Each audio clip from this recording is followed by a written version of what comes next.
Tänapäeval omab enamik teismelisi isiklikke digiseadmeid, nutitelefoni, tahvel või sülearvutit, mis on varustatud kaamera ja internetiühendusega. Väga lihtne on nendega luua ning jagada iseendast fotosid ja videoid, ka intiimseid.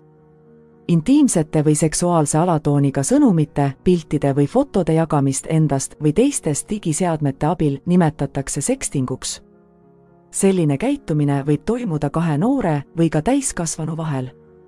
Noored ise nimetavad sellist tegevust alastipiltide saatmiseks, sekstiks või intiimselfide tegemiseks. Mõni teeb intiimseid pilte või videoid üksi olles või koos partneriga.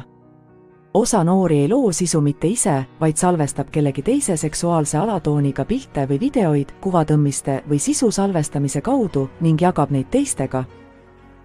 Mis on sellise käitumise põhjused? Uudishimu, flirtimine, osa suhtest, kaaslaste mõju, sund või manipulatsioon, kiusamine, seksuaalne ahistamine või kättemaks, hinnangu otsimine, rahaline kasu. Noor ei pruugi mõista võimalikke tagajärgi.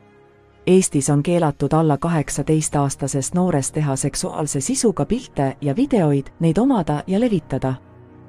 Tuleb mõista, et kõik sõltub kontekstist.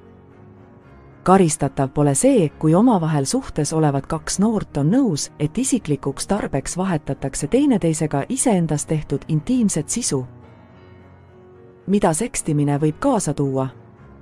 Laialdasema jagamise ja levitamise, kahju suhetele, emotsionaalse ja psühholoogilise kahju, mainekahju, ärakasutamise ohu.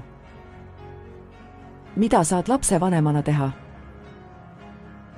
Sekstimisest rääkimine on oluline osa turvalise internetikasutuse arutelust lapsega. Rääkige lapsega seksuaalset ahistamist puudutavast teemast avatult. Olge toetav ja mõistev, kui laps jagab muret. Anna lapsele teada, et tahad teda aidata.